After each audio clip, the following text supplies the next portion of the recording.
કોંગ્રેસે જે કર્યું છે ને જીતુભાઈ, એ તમે વેચી વેચીને થાકો છો તો વેચાતું નથી। સવારથી સાંજ સુધી જીતુભાઈને મારી સામે બેસવાની છૂટ, બરાબર છે, ડિબેટમાં બેસે સવારથી સાંજ સુધી હું ગણાવ્યા રાખું કે કોંગ્રેસે આટલું આટલું કરાવ્યું। કોકના બાપે બનાવેલું બિલ્ડિંગ છે, કોકનું ઘર છે, અને એના ઉપર તમારા બાપનું નામ લખવા ક્યાં નીકળે ભાઈ તમે? કોંગ્રેસે ખેડૂતોને સોનાની આરોઆર ભાવ આપ્યા હતા। એ જીતુભાઈ જે સ્કૂલમાં ભણ્યા ને એ સ્કૂલે કોંગ્રેસે બનાવેલી છે। જે તોફાની છોકરો હોય એને મોનિટર બનાવી દો એટલે ક્લાસમાં શાંતિ થઈ જાય, આ એના જેવું છે અત્યારે। તેમ છતાંય કહેતા હો કે કોંગ્રેસે કંઈ નથી કર્યું, બરાબર છે, તો આવો એક દિવસ બેસીએ સામ સામે અને ચર્ચા કરીએ અને ખબર પડે કોનું મોઢું ગંધાય છે।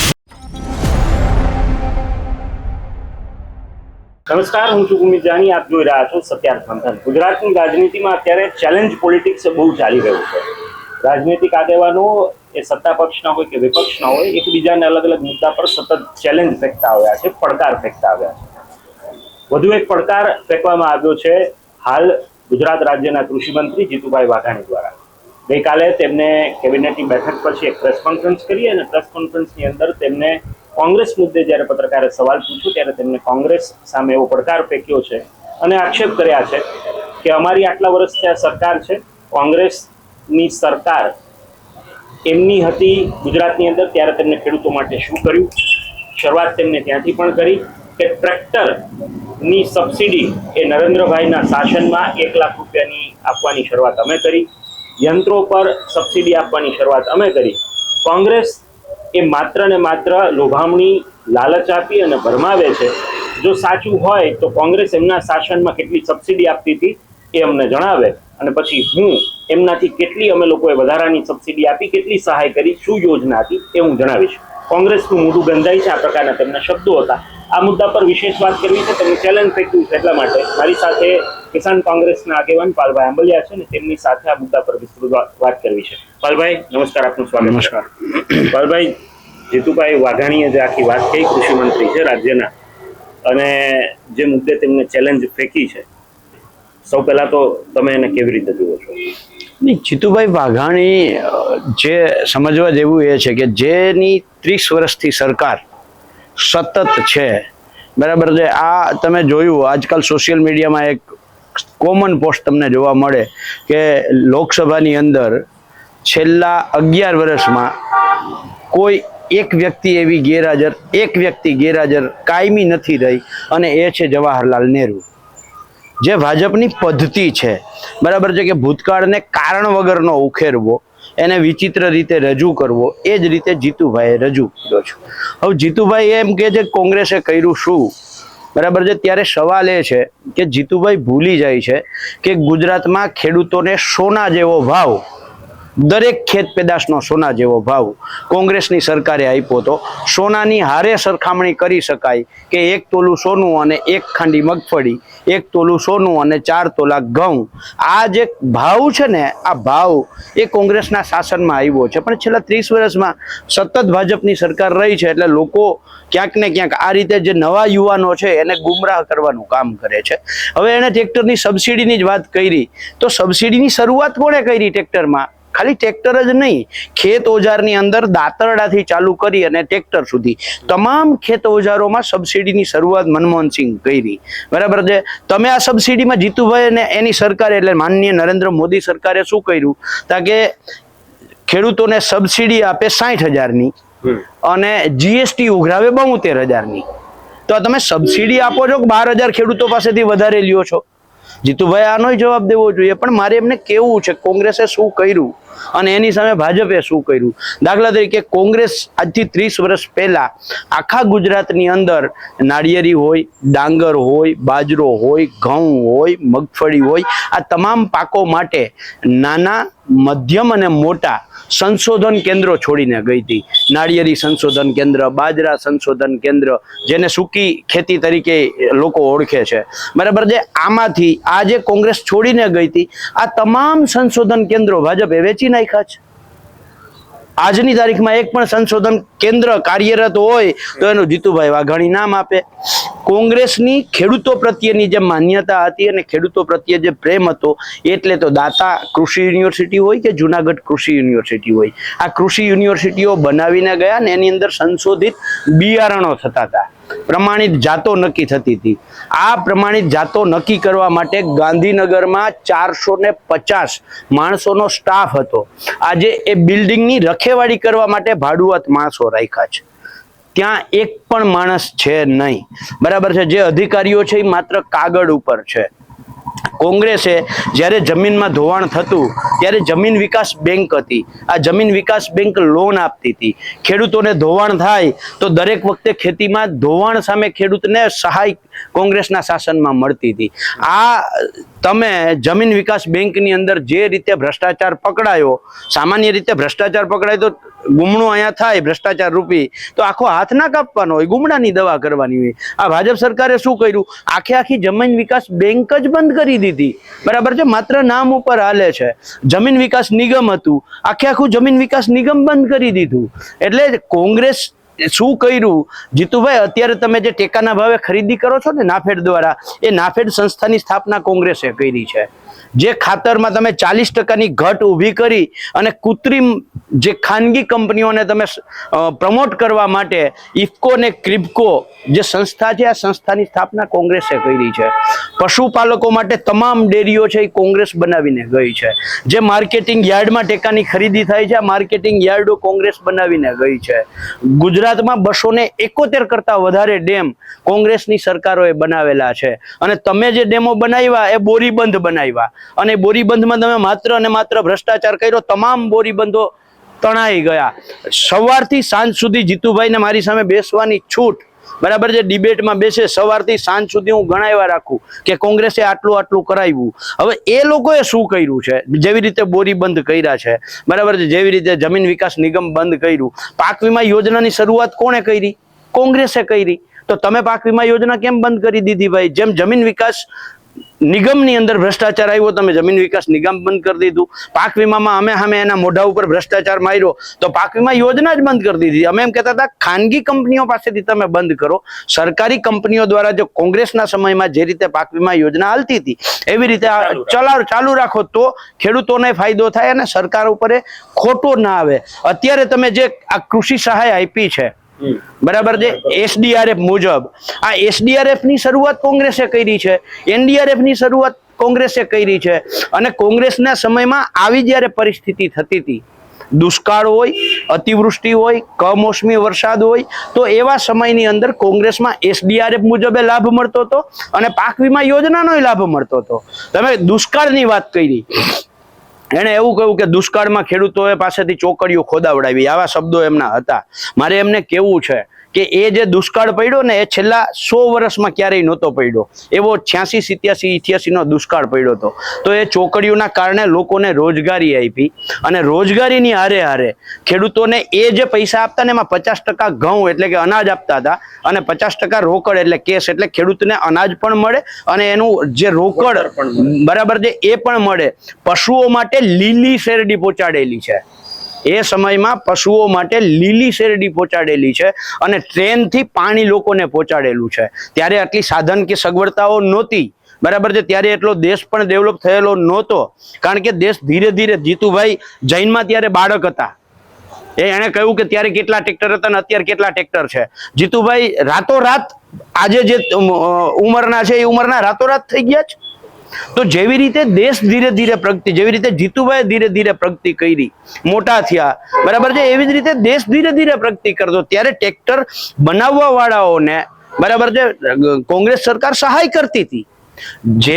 જેવી રીતે ખેડૂતની ખેત પેદાશ ખેતરમાં પાકે તો એ એક ત્યાં જાય માર્કેટિંગ યાર્ડમાં, ત્યાંથી એ વસ્તુ રો મટીરિયલ તરીકે વપરાય અને તાલુકા મથકે જ ઉપયોગ થાય. એટલે દરેક તાલુકા મથકે કોંગ્રેસે GIDC બનાવેલી છે.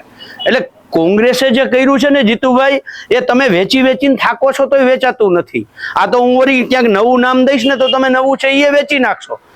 એટલે તમને કેવું નથી કોંગ્રેસે કેટલું કર્યું છે, બાકી તમે વેચી નાખો એમ. જો જેટલું તમે છેલ્લા 11 વર્ષથી નરેન્દ્ર મોદી છે એ દેશમાંથી બધું વેચે જ છે. જે કોંગ્રેસે બનાવેલું છે એ તો વેચે છે.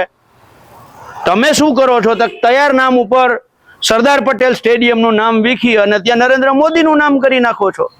એટલે તમે પોતે એક નવું સ્ટેડિયમ બનાવો ને એમાં નરેન્દ્ર મોદીનું નામ લખો ને. આ કોકના બાપે બનાવેલું બિલ્ડિંગ છે, કોકનું ઘર છે, અને એના ઉપર તમારા બાપનું નામ લખવા ક્યાં નીકળ્યા ભાઈ તમે? આ ચેલેન્જ પોલિટિક્સ ની વાત આવે એટલે આજે પડકારો ફેંક્યા ને એમને કહ્યું કે હું મારો હિસાબ પછી આપીશ, પેલા કોંગ્રેસ આપે. તો તમને આ જવાબ પછી એવું લાગે છે, તમે આટલી યાદી તો આપી બરાબર, પણ તમને એવું લાગે છે કે હવે કોંગ્રેસ એ આ મુદ્દે જીતુ વાઘાણીને ઓપન ડિબેટ માટે કહેશે કે આવો અમે લોકો? અરે મેં તો કહ્યું ને કે જીતુભાઈ મારી સામે બેસે બરાબર, જો હું જીતુભાઈને લિસ્ટ ગણાવું, સવારથી સાંજ સુધી ગણાવીશ તો એ કોંગ્રેસ જે બનાવીને ગઈ છે ને એ લિસ્ટ પૂરું નહીં થાય બરાબર છે. પણ જીતુભાઈને મારે કેવું છે કે અત્યારે જે મેં કહ્યું કે ખેડૂતોને સોના જેવા ભાવ મળતા હતા, આ સરકારમાં શું કામ નથી મળતા? દાખલા તરીકે કપાસ, તો તમારી સરકારે કપાસમાં 0% ડ્યુટી કરી છે. એના કારણે જે આયાત ડ્યુટી છે એ 0% કરી અને એના કારણે અમેરિકાથી કપાસ અહીંયા ઘૂસ્યો અને ખેડૂતના કપાસના ભાવ ડાઉન થયા. અત્યારે ચણાની સિઝન છે, ખેડૂતોએ ચણા વાવી દીધા. જોજો આ સરકાર શું કરે છે, જીતુભાઈની સરકાર બરાબર છે. જીતુભાઈમાં તાકાત હોય તો અત્યારે હું ચેલેન્જ કરું છું એને, ભૂમિતભાઈ બરાબર છે. અત્યારે સરકારે 2,81,000 મેટ્રિક ટન ઓસ્ટ્રેલિયાથી ચણા મગાવવા માટે ઓર્ડર કરી દીધો છે. એ લગભગ ડિસેમ્બરના એન્ડમાં અથવા તો જાન્યુઆરીમાં ચણા આવશે અને જાન્યુઆરીના એન્ડમાં જ ખેડૂતોના ચણા બરાબર માર્કેટમાં આવશે બરાબર છે. આવી જ રીતે જ્યારે ડુંગળી ખેડૂતની આવવાની હોય ત્યારે જ ડુંગળીની આયાત કરીને અહીંયા નાખે બરાબર છે. ઘઉં ગયા વર્ષની વાત કરીએ, ઘઉં જ્યારે 500 થી આગળ વધી અને 700 રૂપિયા સુધી પહોંચ્યા તો સરકાર પાસે રહેલા બફર સ્ટોકને સરકારે માર્કેટમાં મૂક્યા અને ઘઉંને ડાઉન કર્યા. જ્યારે મગફળી ખેડૂતની માર્કેટમાં આવવાની હતી અને 1300-1400 રૂપિયા થયા તો સરકાર પાસે રહેલી ટેકાના ભાવની મગફળી જે ખરીદેલી હતી આ મગફળી સરકારે માર્કેટમાં મૂકી અને ખેડૂતને ભાવ યોગ્ય ના મળે આના માટેના પ્રયત્નો કર્યા. કોંગ્રેસે આવું નહોતું કર્યું. કોંગ્રેસે ખેડૂતોને સોનાની આરોઆર ભાવ આપ્યા હતા અને કોંગ્રેસના શાસનમાં 1 લીટર દૂધ અને 1 લીટર ડીઝલ હારોહાર આવેલું છે. જેવી રીતે સોનું અને મગફળી, સોનું અને ઘઉં હારેહાર આવેલું છે, એવી જ રીતે 1 લીટર દૂધ અને 1 લીટર ડીઝલ હારોહાર આવેલું છે. આજે ડીઝલ ક્યાં છે અને દૂધનો ભાવ શું છે? જીતુભાઈ મને જવાબ આપે. એવું કહી રહ્યા છે કે ટ્રેક્ટર રેલી કરી ખેડૂતોને ખોટી રીતે જોડી અને એને પ્રપંચ અને પ્રોપેગેન્ડા સાથે ખેડૂતોને જોડે છે, પરંતુ 30 વર્ષ ત્યાં જનતાએ ભાજપને આશીર્વાદ આપ્યા છે, એવી જ રીતે 2027માં પણ આશીર્વાદ આપશે. જીતુભાઈ ને કોંગ્રેસે શું કર્યું એ મંત્રી તરીકે જો ખબર ન હોય બરાબર છે, આમાં ન કહેવાય, પણ એને જ્યારે મોઢામાં આંગળી નાખીને બોલાવ્યું જ છે ત્યારે હું કહું કે છોકરો એવડો હોય અને એને બધું જ તમે તૈયાર ભાણે આપી દો, એને કંઈ સંઘર્ષ ના કરાવડાવો બરાબર છે, એટલે એ વડવાઓને બાપ દાદાને ગાળો જ દેવાનો છે. જીતુભાઈ જે કરે છે એ ક્યાંક ને ક્યાંક એને સંઘર્ષ નથી કર્યો, ડાયરેક્ટ કોંગ્રેસે તૈયાર બધું આપ્યું છે બરાબર છે, દરેક વસ્તુ તૈયાર આપી છે. એ જીતુભાઈ જે સ્કૂલમાં ભણ્યા ને એ સ્કૂલે કોંગ્રેસે બનાવેલી છે. જીતુભાઈ જે કોલેજમાં ભણ્યા ને એ કોલેજે કોંગ્રેસે બનાવેલી છે.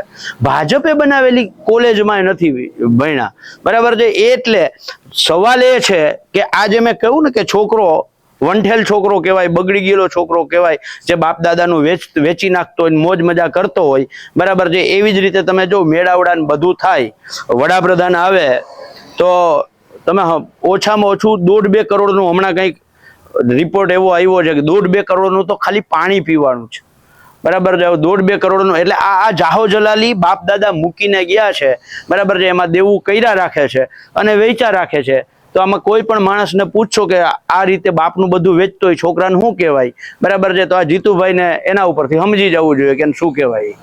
એવું કહે છે કોંગ્રેસનું શાસન એ ભૂતકાળનું શાસન, કાળું શાસન બધાએ જોયું છે, ગુંડાગર્દીનું શાસન હતું, ગામડાઓ થરથર કાપતા હતા, આવું જીતુભાઈનું નિવેદન છે. તો શું ખરા અર્થમાં 30 વર્ષ પહેલાનું શાસન એવું કોંગ્રેસમાં હતું? મારે એનો જવાબ દ્વારકાના માનનીય ધારાસભ્ય પબુભા માણેકનો એક સ્ટેટમેન્ટ છે એના ઉપર જ મારે એ જ જીતુભાઈને કહેવું છે.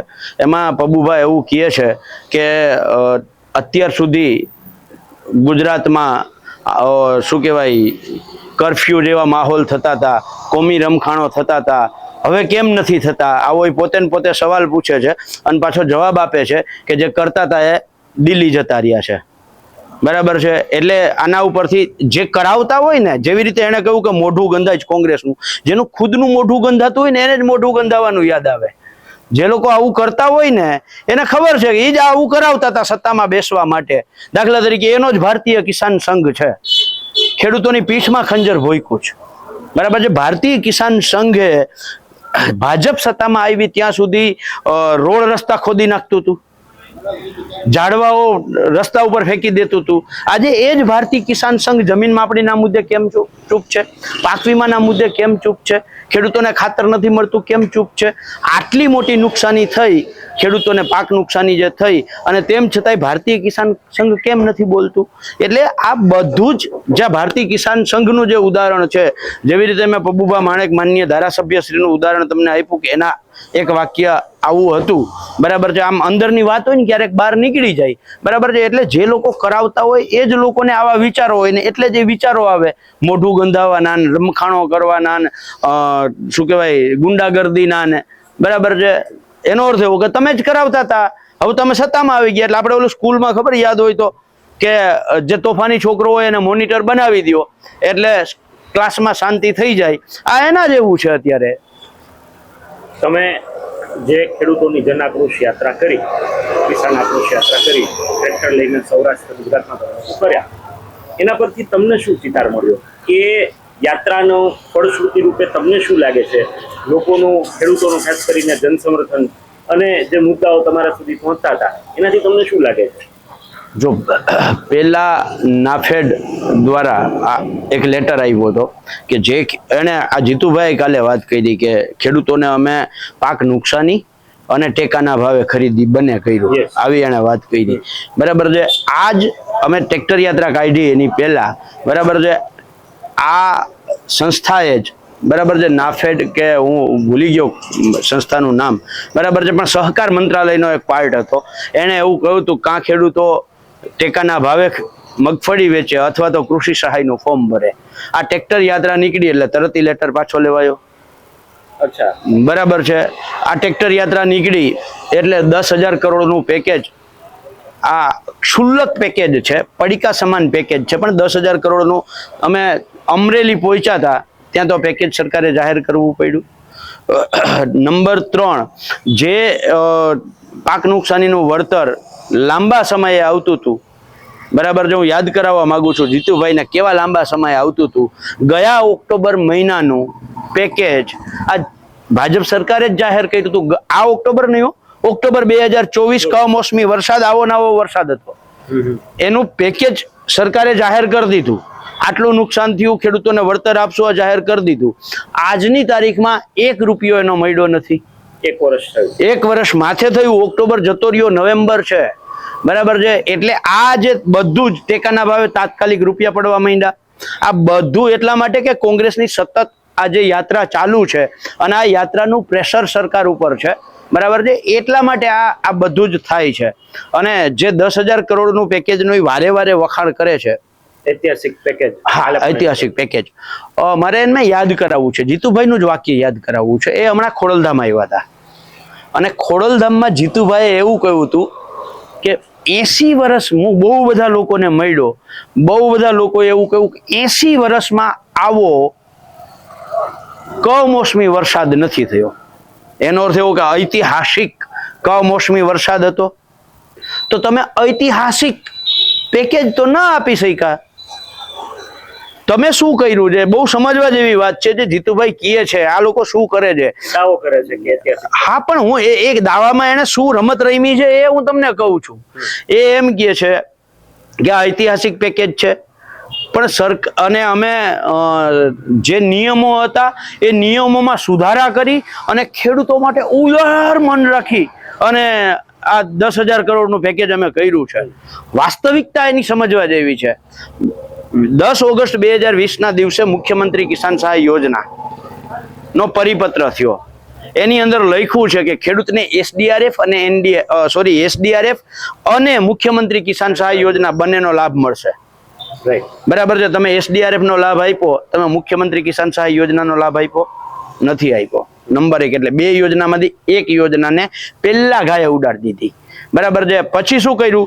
SDRF માં જોગવાઈ છે કે 33% થી 60% નુકસાન થાય તો હેક્ટરે 20,000 રૂપિયા અને 60%થી વધારે નુકસાન હોય તો હેક્ટરે 25,000 રૂપિયા 4 હેક્ટરની મર્યાદામાં ખેડૂતને આપવાના હતા. આમાં એને રમત શું કરી કે પહેલા તો 4 હેક્ટર વાળા એક ઝાટકે 2 હેક્ટર ઉડાડી દીધા, બરાબર છે.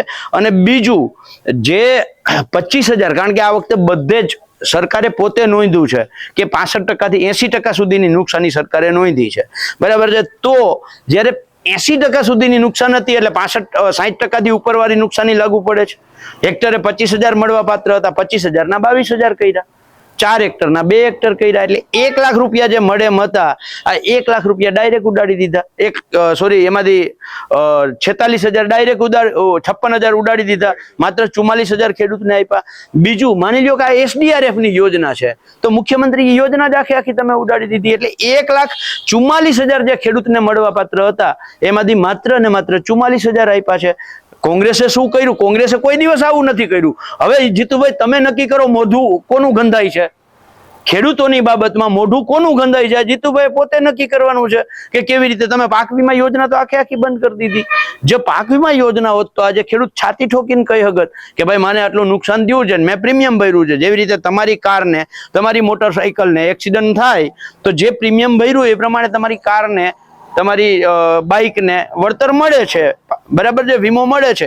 તો એવી રીતે અમારા પાકને જ્યારે કુદરત નુકસાન કરે એનો અમે પ્રીમિયમ ભર્યું, તો અમને કાયદેસરનો અમારો હકનો વીમો હતો. આ તમે શું કામ બંધ કરી દીધો ભાઈ? એટલે પાક વીમા યોજના બંધ કરી, એની જગ્યાએ મુખ્યમંત્રી કિસાન સહાય યોજના લઈ આવ્યા, એની એ માત્ર કાગળ ઉપર રાખી, 1 રૂપિયો આપ્યો નથી. એટલે સવાલ એ છે કે જીતુભાઈ કોંગ્રેસે ભલે કંઈ ના કર્યું, તમે એમ કહેતા હોય કંઈ નથી કર્યું, તો કોંગ્રેસે ક્યારેય આવું પાક વીમા યોજના બંધ કરવાનું તો પાપ નથી કર્યું. ખોટી જમીન માપણી કાંઈ ના કર્યું હોય કોંગ્રેસ, હાલો 1 મિનિટ માની લઈએ, તમારા જેવી ખોટી અને ભૂલ ભરેલી જમીન માપણી તો કોઈ દી નહોતી કરી.